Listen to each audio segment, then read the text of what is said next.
This podcast is a Radio Mike original production. Head to radiomike.com.au to find out more. Hello everybody, welcome to another edition of Mike Talks. This is, just a little casual chat with a friend. That's what Mike Talks is. It's a bonus edition of the podcast, just a bunch of bonus content for you. If you want more bonus content, patreon.com/Radio Mike. Go and support us there. Helps us continue bringing this content to you. My guest on Mike Talks this time is my good friend Mikey D. You may be familiar with Mikey D for a bunch of his incredible TikTok videos and musical comedy over on Instagram. We were also official water slide ambassadors of Adventure Park Geelong last year on the podcast. You've been listening for a while. Had a great chat with Mikey D here about all things content creation, TikTok influencers, trying to make money off content, as well as our thoughts on whether TikTok audiences are sustainable.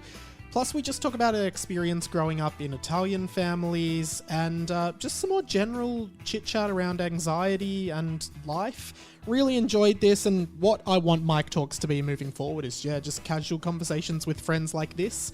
So I hope you guys enjoy this chat with Mikey D. All right, welcome to Mike Talks, the sometimes bonus edition of my podcast that I sometimes do when I sometimes have time. Guess what, guys? I fucking got time. And Mikey D does as well, so he's here. Mikey, how are you, man? I forced you to do this with me. Did you? Yeah, well, I've dropped... It was dropping hints like, hey, man, get me back on the pod. And then it was like, hey, let's schedule a time and come on the pod. And then it was, I want to be on your pod. When are we doing it? Well, we're here now. So glad to This is your big chance. Show everyone what you're all about. I'm just excited to be a bonus episode. You're not impressing anyone so far. Well, no, I'm joking. That's subjective. I just wanted to start, first and foremost. Yeah. I love when we talk seriously and then it always ends up going into a bit. Yeah, we do. May I start with some candor by saying... I was having a conversation with one of my other creative friends today. Name them. His name was Morning Maxwell, a music producer. Yes. And we were just chatting about the groups of people we have around us. Yeah. And it's cool because I was reflecting on my friends afterwards and you came into my noggin. And it was nice to have you as a guy that I can look to as someone that's creatively doing what you're doing and making a life for it and living a pretty successful one. And it was cool to have that as like, I can do that for as long as I want to because Mike's doing it and he's still confident and comfortable with where he's at. Oh, you reckon? Yeah. Oh, thanks, man. man. Besides us both being anxious boys, it's nice to have friends like you that are inspiring but also willing to help. You know what I mean? Likewise, man. And for those who don't know, Mikey D, most listeners of 20th Century Boy and Harry Potter and the Boys will know you.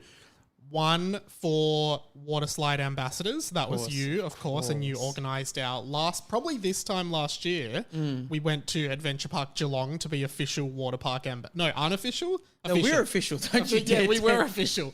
Don't you preface it with that ever again. Official Water Slide Ambassadors at Adventure Park Geelong, and there was an episode of the pod about it. And then Harry Potter and the Boys, you've been a guest on probably 1 or 2 times as well. Yeah. So... awesome, man. Just once, just to let you know, it's just no, once. It's definitely twice. I don't think, Harry, I dressed up once. Yeah, but you came on again. I came to your house. I drove to your house we did too. Yeah. Point Cook. Yeah, I came to Point Cook and we did an episode there. Wow. And it was the one with the Australian Hogwarts school. Oh, there was so many C-bombs dropped. There was a lot of C-bombs in that episode. But that's really nice, man. Yeah, it is actually, it's really interesting because basically... I moved into this apartment and it's got a pool and sauna, right? The building, not the apartment. Yeah. And it's a really good excuse to hang out with friends but not have to travel very far because I don't drive anymore. Yeah. So it's just annoying for me to go anywhere. So every maybe 3 or 4 weeks, Mikey D comes over. We have a pool sesh. We talk everything about work, personal lives, relationships, chicks, and then we have a sauna, and then we chill on the balcony. Last time you were here, you had a cup of honey and chamomile tea on my balcony. Really good. It was the last one. Did you stock up for me tonight? No, I didn't. we might have to go to that's such a Coles bummer. after recording this. Yeah, please. But like, tell people like what's your kind of content goal? Like, what you make some really good content, particularly like all your musical comedy stuff. That's very Auntie Donna-esque. Like, what's your current goal content wise? So funny you ask, because I was just on a phone call with my dad minutes before I came here.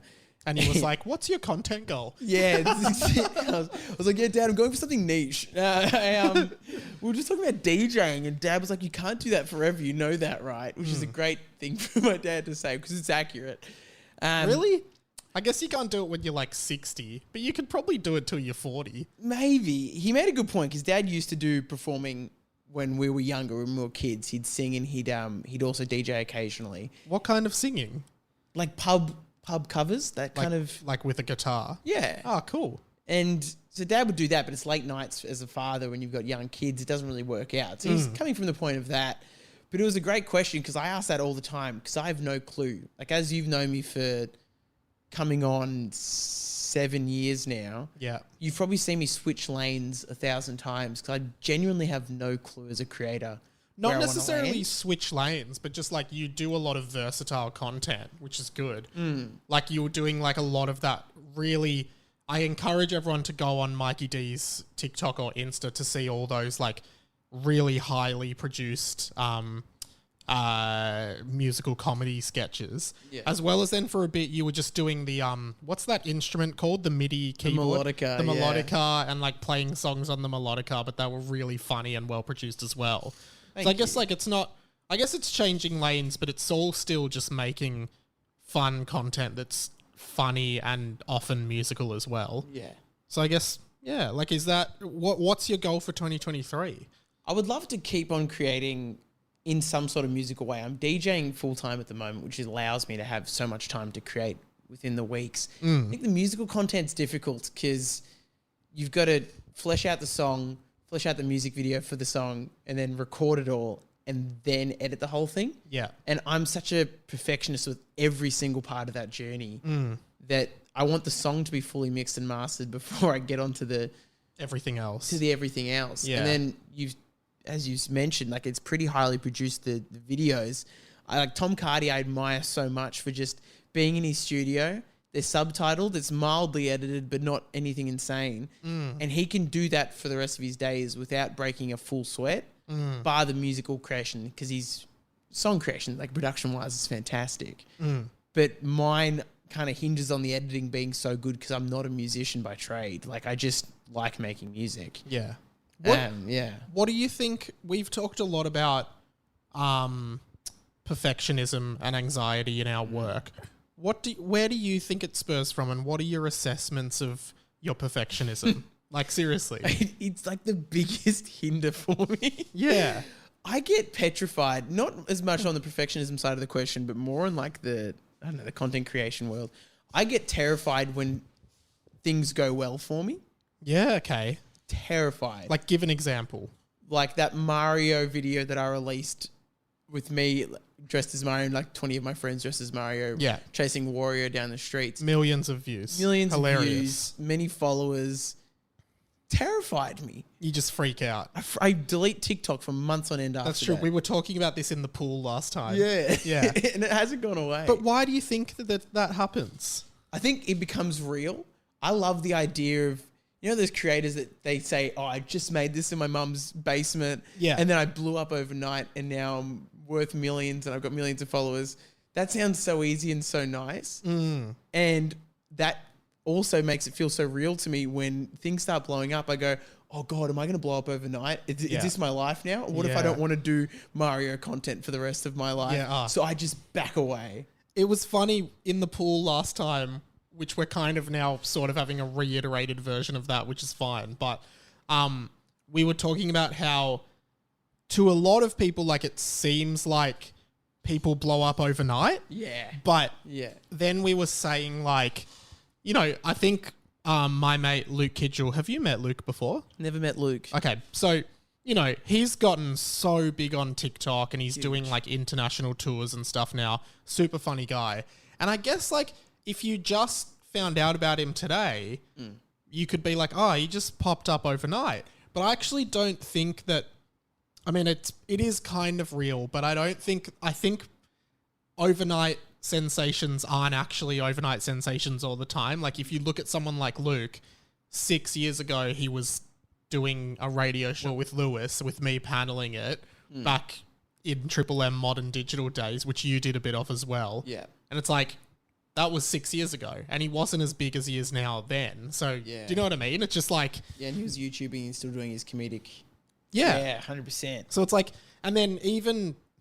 I don't know. I'm trying to think of other examples. Well, Auntie Donna's a huge one. They've been at it for, 9 years? Yeah. And then they popped up with a Netflix special, which a lot of people would have known them for. That would be their first exposure to a lot of people. But I was watching them when they were really small on YouTube. I went to some of their really early... I was talking to Broden the other night because Such a flex in front of me because I just love that. Have you not met Auntie Donna? I've met them individually occasionally. Yeah. But I could never just be like, yeah, I met Broden because I freak out when I see them. Right, no, it's not a flex because, I still think Broden's super cool, but sometimes I'll just DM him on.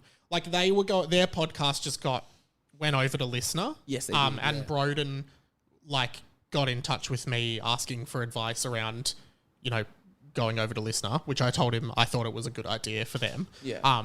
But Way to cover yourself. Sometimes we just DM on Insta and stuff, and yesterday I found... this really old photo from 2014, I'll show you it, of me with Auntie Donna at a really early Auntie Donna costume before I worked in radio or anything like that, before I was RM and I was just M. Just normal M, NM. Just a quick tangent for you. Do you remember that time when we did the first Harry Potter and the Boys and we couldn't stop abbreviating? Yeah, that was funny. That's probably the worst bit for an audience member, but anyways, RM, continue. So I sent this photo to Broden and I was like, lol, I just found this photo from 8 years ago at one of your shows, right? So it's me, young me, Broden. Jeez, you are young. Do you have tips in your hair? I dyed my hair green in 2016. That's so cool. The front of my hair is green. You should do that again. It's like Jacksepticeye. He's cool. He's relevant for the youth. But then Broden said, I think you've sent this to me before. And I said, oh, fuck, I'm a dum-dum. And then he goes, don't ever send it again. And then I said, I won't. If I do, I'll do a public apology. And then I sent it again. And then I went, fuck. And then he went, Michael. And then I went, fuck, and sent it again. And then he said, okay, I like it again now.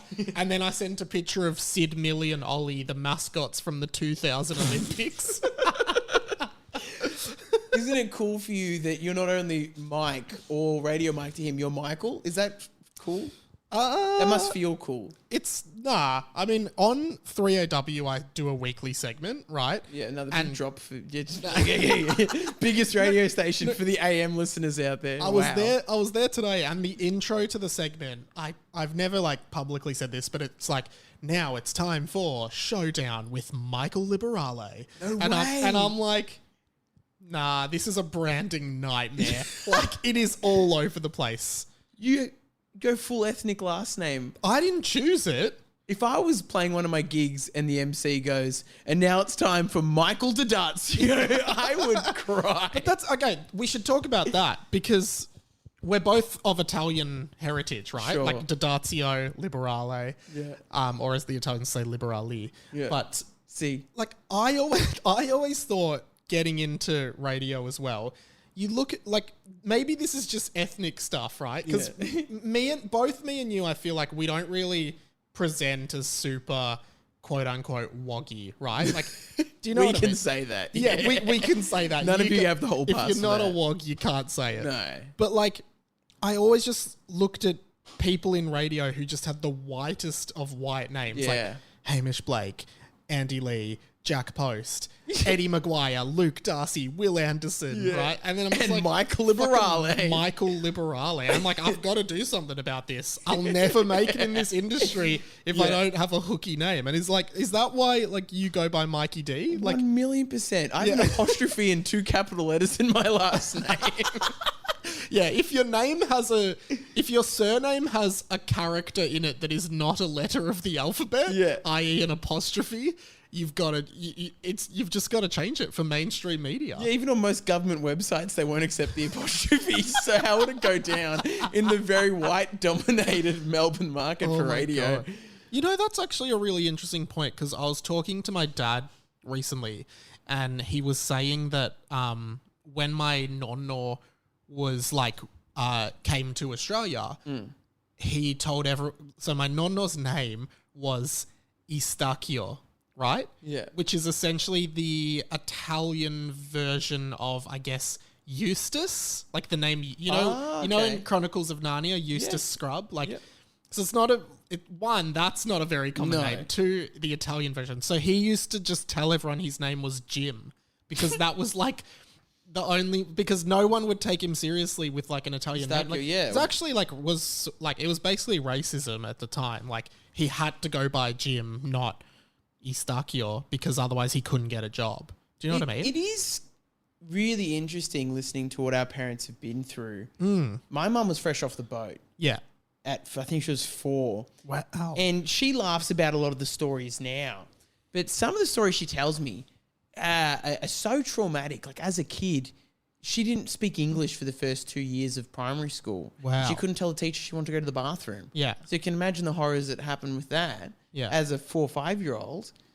And you think, wow, like what the amount that they walk so we can run is insane to me. I see it more and more every day with both of my parents, and I feel bad for when I was growing up and I was just a little shit all the time. Till I was like 23, I was like such a little shit. And I was like, my parents had a pretty they didn't have bad lives by any means, but they didn't have it as good as I did. But you don't really notice that till you grow up, if ever. Yeah, and that takes a big adult flip of the switch. That totally. It's happened to me recently, where you start looking at your parents as people and as adults because you start to understand what it is to be an adult. Yeah. Starts happening around like 23, 24 when you're like, because you start interacting with more adults and you realize how flawed they are as people. And then you're like, my parents are like just like these people. Yeah. And you can see them in your friends, which is terrifying. Yeah. And then you start hanging out with your parents in a different light. Yeah. Because you can now relate. Like we're paying rent. You've got your own house. I've got a house. Like you start to really see eye to eye with them in completely different ways. Yeah. But that's the other thing. I think parents can never actually see their kids as just equals. I think for their whole... I don't know. I'm obviously not a parent, but it's like I don't think a parent can ever not see their kid, even as an adult, as not a child. Like they just always will see him as this child in need. Especially as Italian parents as well. Like my baby boy. Like it's so different. Yeah, exactly. Their care factor's borderline intrusive most of the time. So much of that. And then it got to a point where I actually had to say to my parents, like, hey guys, like I know you love me and stuff, but you need to find hobbies that aren't about me. Yeah. Because I'm a grown man now and I don't want to hang out with you. Yeah. But yeah, that's a hard thing for an Italian parent to hear. Yeah, to let your kid go. I mean, in similar vein, like we had the conversation a couple of weeks back about how we interact with our parents and how there's some barriers sometimes to what we consider the norm nowadays and what's acceptable in comparison to what they consider the norm and what's acceptable to say and think. Yeah. And now, I was listening to Jane Fonda on Conan O'Brien's podcast today, and they were touching on similar things about how you just become more accepting of these things as you start to age because you realize what you had as a child in comparison to what I've had, especially for my mum, like in terms of her parents, so different. And the values that you were raised with that are your core building blocks as a human adult now is so different to what I've been raised on. Yeah. So of course we're going to have these massive contrasting beliefs. Yeah. And discrepancies and you don't realize that.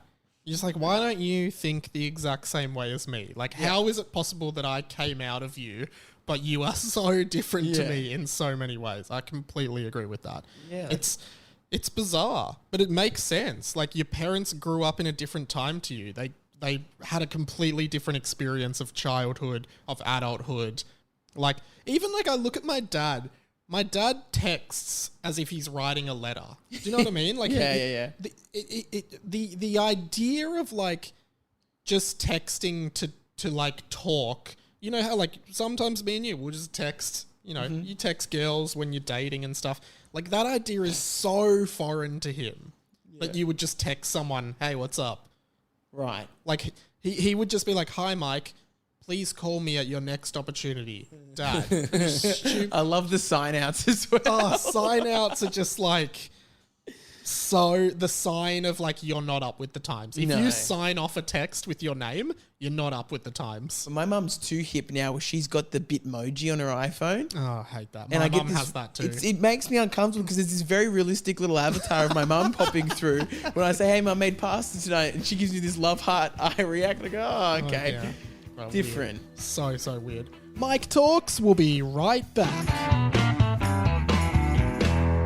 If this is your first time listening to Mike Talks, I just wanted to let you know there are a bunch of episodes from across the years on this feed, including chats with Broden Kelly from Auntie Donna, Jack Post from Hamish and Mandy, writer and comedian Ryan Shelton from The Imperfects, as well as comedians like Luke Kidgel and Ruben Solo.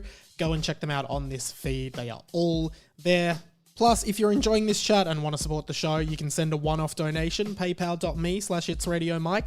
If you think this chat is worth $1, shoot $1 to that. Otherwise, be more consistent with your support. Patreon.com/radiomike and get a bunch of bonus podcasts while you're there.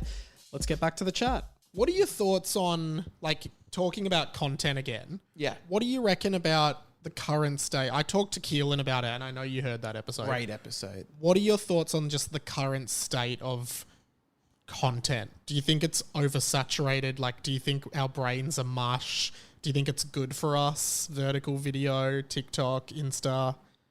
Our brains are mush, for sure. Yeah. And you spoke about it with Keelan, the whole poop concept of being on the toilet and consuming things. Yeah, the shit theory. And that's almost how throwaway content is these days. Yeah.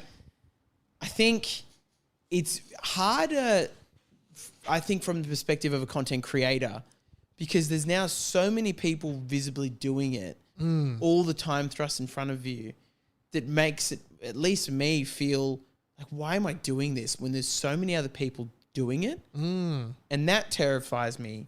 And I think because TikTok's so readily accessible, like you said, everyone's had a crack at it. Yeah. Everyone's had a crack at making a funny TikTok, and they might even had success. And everyone's had a TikTok that just randomly went Yes. sort of viral, like got like 10,000 views, and they're like, oh, cool. Yeah. I think it ultimately boils down to the idea that it's always been, you will never be anything unless you're consistent. And that's never changed. That's never wavered. And I don't think it's going to, even with TikTok being the new medium and reels and shorts. I think what I find interesting that we've talked about a bit though is like the idea of TikTok fame being so fleeting, in the sense that so many influencers or creators that you see, they all work day jobs. It's not like they're making all this money. Like, even I'm guilty of it too. Like, you see people, they're like, oh, I got like 1 million views on this. And it's like, all right, how many dollars did you get from that? Yeah, no. Because if you're getting $1 a view, fucking great. But you got $0. Yes. So it's not even like, do you know what I mean? And you see them all working day jobs. I work a day job too. Yeah. I edit podcasts and I produce podcasts and stuff for people. I do sometimes paneling radio. You DJ. You used to have a full-time job as well. Yeah. Like, there's no, like, sometimes people get sponsorship deals, but I wonder how consistent you can be income-wise just by making funny videos on TikTok. Yeah, I mean, mostly it's social currency, right? Yeah. Yeah, you're following... It's social capital. I think I've got like something to the tune of 40,000 followers, and it hasn't changed my life in the slightest, which is the weirdest thing to say out loud. But it genuinely, in a business sense, that doesn't even have pulling power, because TikTok followers do not equate to what Instagram followers do or what YouTube We have talked about subscribers that do. so much. Yeah. How it's like, and I'll say it, like, I don't think this is a mean thing, but I see a lot of TikTok creators with like 1 million followers and stuff go and be like, I'm launching a podcast. This is my next big thing. They do 8 episodes and then they're like, what? Why did my TikTok viewership not translate to podcast views? And that exact same thing happens with big podcast companies as well. They're like, all we need to do is sign people that have 1 million followers, and then all of those people will listen to the podcast. But it does not work like that. Doesn't. And you have to hustle. Like my friend, and you know, Katie McDonald, who's a football YouTuber. Great dude. Who has around 70,000 YouTube subscribers. And he got signed to Spotify. And he could have rested on his laurels and let them do everything. He's a production company. Let them record, do all the episodes of the clips. But he worked his ass off. And every episode he went in early and he would create like 3 to 5 reels every single week for Instagram and TikTok and did that for the entirety of the season to prove to Spotify and to the other guys how worth it was. Yeah. Because that's the level of dedication you need. And he's got that ingrained in him. Yeah. But it's not enough just to get the thing and then, great. Podcasts aren't like, especially podcasts. That's an oversaturated market. And the problem with podcasts is they're so long that no one has the time to be a fan of more than 2 or 3. That's really true. Yeah. And I think as well with podcasts is like there's a difference between watching a 1 minute YouTube clip, TikTok short clip and which you just are randomly thumbing, right? You're scrolling up, it comes on your screen. Oh, cool. That was fun. Follow, bam.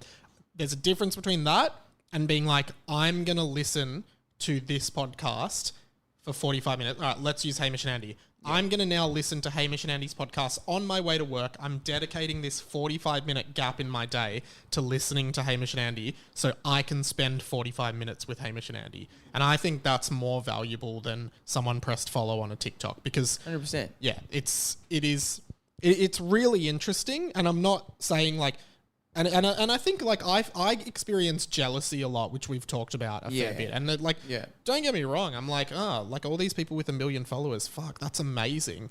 But I'm curious about what their plan is in terms of just monetizing, which is like if like I'm not at a point where I can full time just do my own content. But I'd like to be at some point, I suppose. Yeah. So yeah, it's interesting. It is a really challenging time for creators, I think, with TikTok being introduced and it's barely monetized. And hey, while you're talking, just because Mike Talks is super casual, you're going to get a pie at the oven? Well, no, I have a pie in the oven and I just want to make sure it's not burning. So you keep talking. I heard a cat as well. Is there a cat? No, there's a playground down there and you always hear the kids playing. I don't know why I think a kid's a cat, but we moved there. All right, you keep talking. I'm just going to check the pie. No, I just think it is a challenging... Oh, no.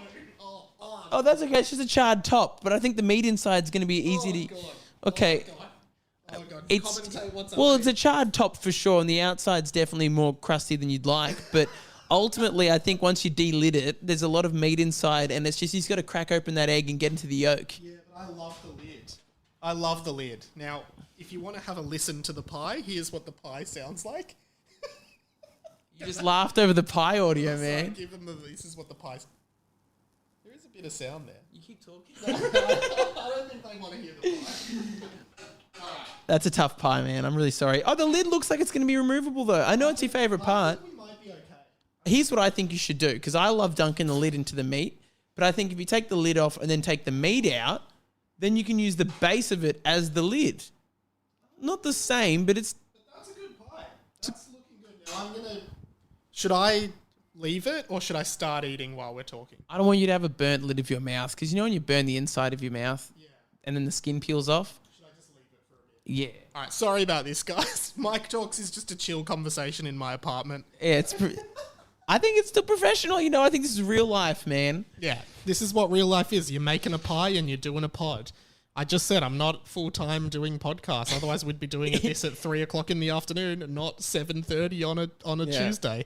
Yeah, if you were, this would be a much more professional setup right now. Yeah. Anyway, it's a tough time for Piegate creators. aside. Piegate aside, it's a difficult time for creators when everything seems to be short-form content, and the hardest part about that is it's less time spent with a viewer, which means it's less time to build the relationships. Yes. That is really difficult. And seeing people navigate it, I think right now the only thing people are doing is...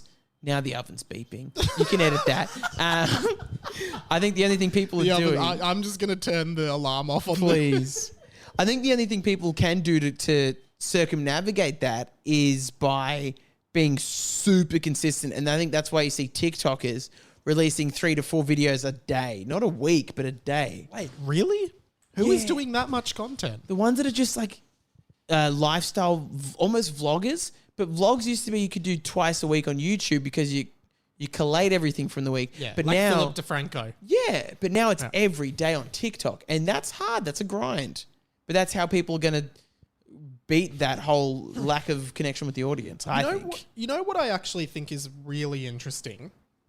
Hear me out on this. So, because I've been doing a little bit of paneling talkback radio, right, at 3AW, which is a talkback radio station.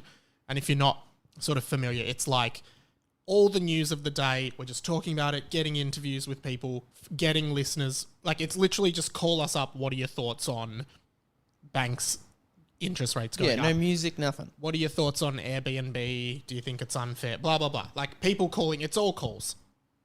And part of me actually thinks in I guess, a good way, that in, like, those lifestyle people posting 3-4 times a day, they're almost like the talkback radio people of TikTok. It's like every issue of the day, I'm just going to do a TikTok about it and say, what are your thoughts? Then read the comments and stuff. Yeah. Do you know what I mean? It's like, we're just getting to this point where basically anything that happens, someone just goes, these are my thoughts on this, blah, blah, blah, blah, blah, blah, blah, blah, blah. See you soon for the next one. And it's like, that's kind of what talkback radio is. It's like, oh, this happened today. What do you guys think? Do you know what I mean? This is peculiar to me as sports journalism because, and I've commentated basketball games before. Yeah. And even that, all it is speculation. No one knows what's going to happen in the game. Yeah. All we know is what's happened, and they're trying to forecast for the future. And a lot of the time, that's radio, or that's TikTokers trying to forecast what's going to happen with a news event. Because you can't just talk about the current news event because everyone already has the facts. You can report on the facts. People want to know your take on what's coming. Yeah, and your opinion. And it comes back again to what we were talking about before. It's just consistency. The radio hosts are there every single day from X till X, Monday to Friday, every day. TikTokers need to be the same. Oh, I'm in the car from this time. I'm going to be listening to Neil Mitchell in the mornings or whoever it might be on 3AW or ABC, Virginia Trioli or whoever's on. And even like I feel like Kyle Sandilands fits into that. I know he's FM, but it's like, people in Sydney, it's the #1 rated radio show. So people in Sydney are like, I want to know what Kyle's take is on what happened on fucking maths last night or what happened in Sydney. Do you know what I mean? And he's earned that. As you know, hate him or love him, he's earned that for doing it for decades straight. Yeah. Has not broken from that. Hamish and Andy the same, and they're geniuses in that. I know they're bosses, so it's weird to big up them here, but they're geniuses in the fact that they have used that whole break that they take across, the 3 months, whatever it is. Government mandated break, It's genius. They've made that a bit. Yeah, that's just them wanting a larger holiday. But they've done such a good job of making the audience get on board. I'm not allowed to confirm or deny that. The official statement of the show is that it's a government mandated break. Sure. Well, to speculate here, I think it's genius that they've done that, and it's they've allowed them to have that break because any other podcast that does that is going to lose listenership. Yeah. Like at the 100%. Like, you stop publishing for a bit, people find something else. Like, it has to be in the feed. Yeah. Over, like, a lot of them, they keep posting over summer, even if it's just highlights, just to keep the feed active and keep the show in people's minds, I think. You have to. And that's one of the weirder bits about being a creator as well is I worked for that YouTuber Jazza. And he always talked about breaks, and if he was to go on a holiday with his family, that week he'd just have to make an extra 6 videos for the 2 weeks he's away. Yeah. There's no compromise there because the audience needs to see him. He's got brand deals. Fun story about Jazza. I was fired by him. Oh, you want us to talk about that? I think it's been long enough now. Yeah, okay. Without getting too nitty-gritty into it, I burnt the carpet of their brand new studio, which I've told you about on so many occasions, but I just love saying it. What did you do again? They had did you drop a candle or something? No, they had an industrial heat gun that he used to dry his artwork, like his water paints. Yeah. And so I was drying one of his artworks that day, and then my socks got wet in a walk out at lunchtime. So I was drying my socks with this industrial heat gun on the carpet, and this nylon carpet, which is like on the cheaper end, which melts really easily. And I just melted a patch. Didn't realize till he walked in the office, and a day later I was fired. or a couple days later, rather. I have done so much I remember like working at Dan Murphy's because I guess like if you got fired over that, I guess it's like the inconvenience of the money they have to pay to repair the carpet, right? I think it was more on the trust of like, we've hired this kid and he's burnt the brand new studio. Yeah, okay. What more damage could he have? Yeah, and I guess if you're working for a big company, it's a bit different. Like when I worked at Dan Murphy's, I'm telling you now, man, the amount of slabs of beers that didn't get sold because like they literally were just dropped on the floor, like 10 slabs at once of beer just like fucking smashed on the floor, and you spend the rest of the afternoon. Think of how much like money that loses them, and then the time you have to spend cleaning it up, and like how clumsy and stupid you look. It's all captured on CCTV, but they can't fire you over it, and they just like, just clean it up. But like, the amount of shit I broke while working at Dan Murphy's just from sheer carelessness. Could you break it and then like a couple of bottles of salvage, so you take them as your own loot? No, you could definitely not do that. And the other thing is all the glass would get stuck on all the other bottles. So you couldn't even sell it at risk of cutting a customer or something.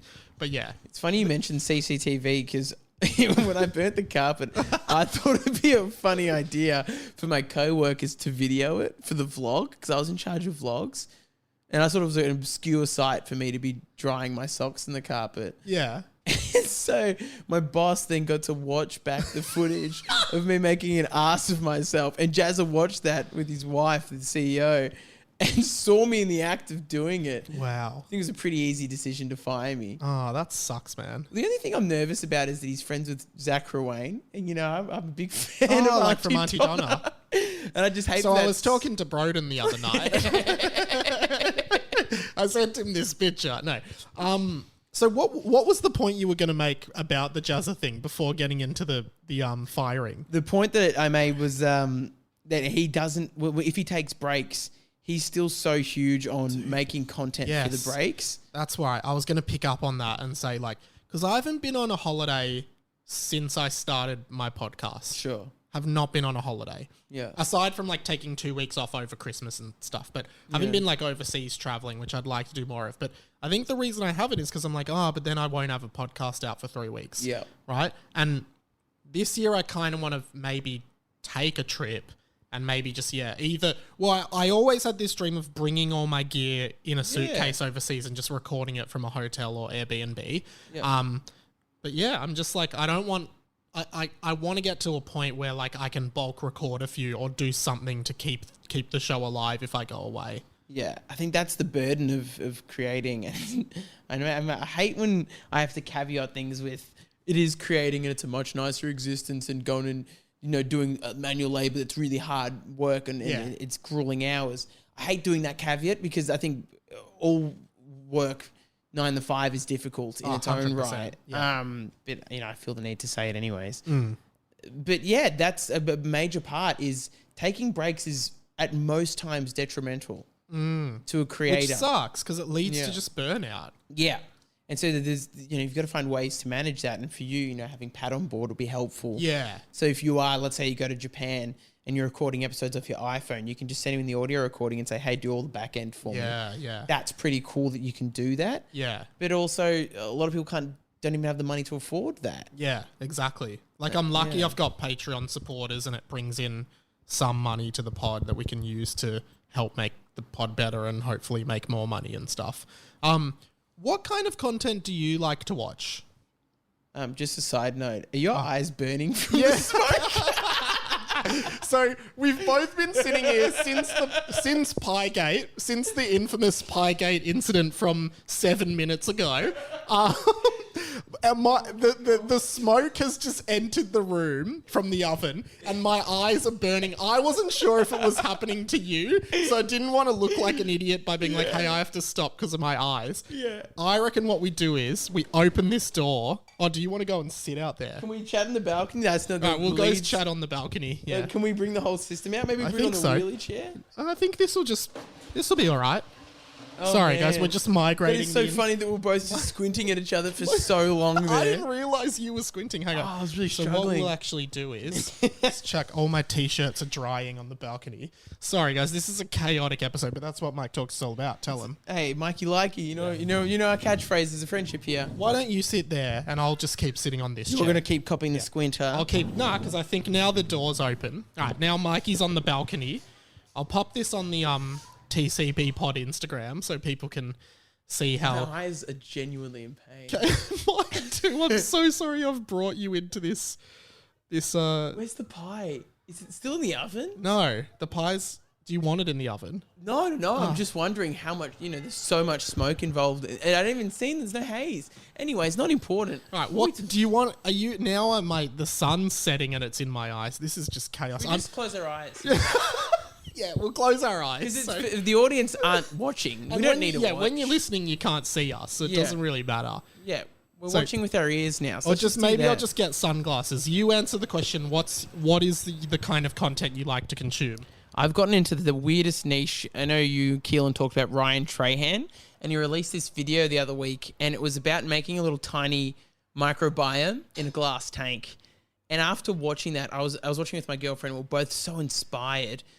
And so now I've just been watching glass tank microbiome videos. What is that? I don't understand. Like bacteria. Yeah, and then you'll put little insects in there. And they'll make their own little moss walls, and they'll put logs in there, and they can put little creepy crawlies. And so it's a whole self-sustaining little universe. So you're watching this on YouTube? Yep, Really? obsessed, and cooking videos. Oh, do you like to Absolutely cook? Obsessed. I do love to cook. Okay. Which And is what so about? far from what I normally like creating myself, but I can't watch what I like creating. It does my head in. But who's like okay? So who's a channel that inspires you then? To create musical comedy, I mean Tom Cardy. Yeah. Then I okay. can't help but look at Tom Cardy as not competition, but as like from a point of jealousy of, wow, you're so good. I'm not going to be that good. And then I just get in my own head. Yeah. So I find it really difficult to watch I get that a lot those as well. creators. And I can't watch TikTok anymore. Oh, I just can't. why? I find it kills my mood because I'll be scrolling and things will be funny and there's some funny things. And then I'll find someone's hot take or opinion on something. Maybe it's political. And maybe like it just completely throws a spanner in my day because it might be something really dark. And I like to be really selective about what I consume because my mental state, I'd like to think, is wildly fragile. Yeah. I love that you just put glasses on. You look so cool. I've got sunglasses on now because they're facing the sunset You look great. here in beautiful Melbourne, Richmond, 3121. Shit, dox yourself. Yeah, I find my mental state is fragile enough that if I start consuming news at all hours of the day, like my parents do, like 60 minutes or whatever, I'll have a total Meltdown. world meltdown of, oh my God, there's so much darkness out there. Don't So you I've got to be reckon news selective. is so addictive now, though? Like pain and suffering in the world and anger in the world is so addictive. That's half of television on free to air anyway. It's like you look at maths and it started out for a second being, let's actually find people some love. Yeah. And now it's, how can we sabotage these relationships? Like, oh, this girl's really nervous about being cheated on because she was cheated on by a past boyfriend. This guy's a cheater. Let's pair them Yeah. up. And it's What's just the there. worst combination of Yeah. people and how can, And it's that's terrible. news I find is quite similar and just, why do I need, I say this to my mum all the time when, a current affairs on or something like that. Why do I need to know that a local boy's died in a car crash? My dad will text me sometimes and go, hey, slow down. People have been dying on the roads. I'm like, okay, Yeah. dying most days. And the other thing with that is now, particularly with Twitter and online discourse, everyone expects everyone to be across every single story that is Sure. happening. Yeah. So it's like someone will post a tweet like as a joke and they'll be like, oh, this is offensive because of this news story that you should know about. And they're like, oh, I didn't know about that. And this tweet has nothing to do with that. And Yeah. it couldn't because I don't know about it. It's like, well, it's pretty telling. And do you know what I mean? Like, Yeah. you just can't win. And if you disengage with and the other thing as creators and consumers that we don't realize is that there are so many people out there not on Twitter, not on TikTok, Yeah. not on social media 100%. who like you ask them about some issues and stuff and they're like, I have no idea. I didn't even know that was a thing. Yeah. I find that's a bigger struggle with me and you is I don't consume much at all on Right. TikTok or Instagram. It's mostly YouTube and it's mostly the bigger YouTubers. Yeah, okay. And so when I try and talk to other creators who have heavily invested in the scene, I just don't know about it. I don't watch it because if I start consuming, I just get into that rabbit hole of not creating myself. Yeah, okay. And it heavily hinders what I'll make as well. Yeah. If I'm always influenced by something else. Yeah. So it goofs with my creativity. What do you think is... Oh, well, this is sort of like the final questions, right? Yeah. What is a one movie, book, album, and video game, if you play them, that you think everyone should play in their life? Do I have to answer every single one of those? Because I can, but just wondering if you want me to do I want that. you This to. is your podcast. I want you to answer all of them. Mikey Likey. Yeah. Can we Mikey get that? Lovey. Mikey, oh, that's nice. Mikey Lovey. Doesn't rhyme. Yeah, but it harkens back to the rhyme, I guess. Yeah. So, That's hey, you. man. Good We're stuff. handshaking. Yeah. Movie, Secret Life of Walter Mitty. Oh, that was from like 2010, maybe? Yeah, Ben Stiller. Yeah. Terribly advertised. One of my favourite films of all time. That great scene with Space Odyssey by David Bowie. Yeah. And it's about a man who is like, is he dying? Or is he just like, I'm going to live all my dreams? He's just lost in his life and he's always living in his head about all these fantasy adventures he could go on. Yeah. Until he has that call to adventure and takes it. And it's one of those classic stories of, what life will present you when you just take the opportunities. Yeah. And he does, and suddenly his horizons are opened. And it's so inspiring to me to watch that. So I haven't seen it for a while, but good movie. Worth a rewatch every year, I think. And I Okay. try and savor my moments because I don't want to be able to quote it word for word yet. But I just love it. I love it. Album, I think Flume's first album is so nostalgic to me. What's it called? I think it's just called Flume. Is that the one with Never Be Like You? Or is it before that? That's his Skin album. It's Okay. the one before that, and it's the one with like, the purple and pink album art. Yep. And it's just, I think it's Flume. I think everyone thinks it's Flume in his prime. Poor guy's trying to escape that and do something different. But there's just a lot of nostalgia. I remember sitting on the mum's carpet and just sitting playing Just Cause 2 on my PS3 one day, and just for hours listening to that album. Cool. And he's working with Chet Faker at the time, the Melbourne artist, and it was just And he's cool. a DJ, of course. Yeah. Right? Yeah. Yeah. Kind of like a music producer now. I don't even know if he DJs anymore. He definitely started there. Is that, what else did you say? Book as well? Book and video game.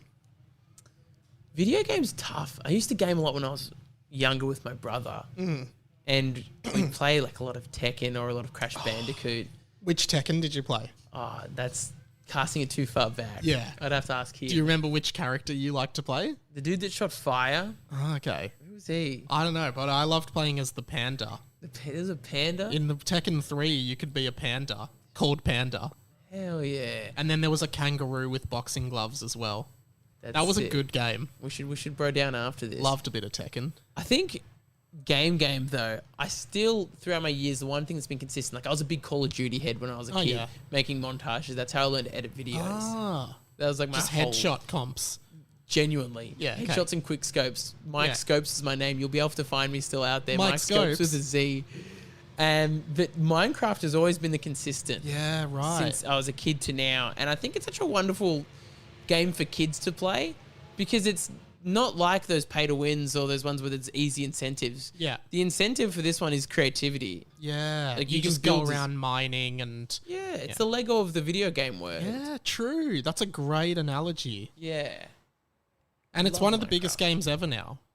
Yeah. And it was created by one guy. And he's so depressed. Poor guy, billionaire and just mad depressed. Really? Yeah, notchy boy. And your final one, which was Book. Yes. Oh, I'm such a sucker for Green Lights by Matthew McConaughey. Oh, what's that about? It's about his life. Ah, is And it he's- like an autobiography? Yeah, I've but there's never just heard it. bits and bobs of self-help littered throughout there. Cool. And I I should think check that's it one of out. my favorites. Or another one by some Navy SEAL called Make Your Bed. I think that was my big turning point for being genuinely accountable as an adult Yeah. of like my own mental state. Yes. And Dude, realising that's that- such a yeah. liberating point of your adulthood where you're just like, I can't rely on other people to be happy. Like, being happy is something you create. It's not, you can never be like, I would be happy if this person would just do this. That's not how it works. And happiness isn't a random occurrence of, you might go out to a gig and meet a friend and then suddenly it's a great night. Happiness is so much more tangible Yeah. in the smaller things. And I think the whole book's premise was make your bed achieve something small like that and Yeah. realize there's so much power and beauty in doing the small things. Yeah, right. That sounds good. And that just flipped as an anxious dude that we talk about all the time in the pool, which we will later on. Yeah, we're going swimming soon. Yeah, it just changed my whole perspective on my anxiety and the fact that I actually have a bit of power over it, despite it being a little bit crippling at times. Yeah, cool. Yeah, I got Love power. that, man. Well, do you want to plug all your stuff? We have a podcast coming out called The Share House. Yeah. It should be out by the time this is out. Share House Pod on Instagram. The premise of that is someone will bring a gripe to the table about living in a share house. Two guys will battle it out, and then another person will mediate. Yep. And we'll have guests, we'll have fan-based gripes that we'll bring into the table so we can settle it for other people. Yep. Let's say you're living in a share house and you hate the way your roommate doesn't clean or housemate doesn't clean. You can submit that and be very specific. We'll battle it out. We'll clip it, put it on Instagram. All you've got to do is tag the person and be like, hey, what an interesting idea. Yeah, that's You can be good. passive-aggressive with it. So it's called the share house. It's called The Share House. Yeah. Is there a space between share and house, or is it just share house? It's Share House. Okay, cool. Which I don't think is grammatically correct. I think it is. I just wasn't sure. There's a red line that comes under Okay, then every it's not. time. And then Insta and TikTok. Mikey D Graham, and Mikey D not Graham. Mikey D is my TikTok that's popping, Yeah. as the kids say. But if you want to watch all the musical ones you were talking about, it's Mikey D official because Mikey D was taken. Mikey D, thanks for coming on Mikey L Talks. Mikey Likey. Mikey Lovey. Mwah.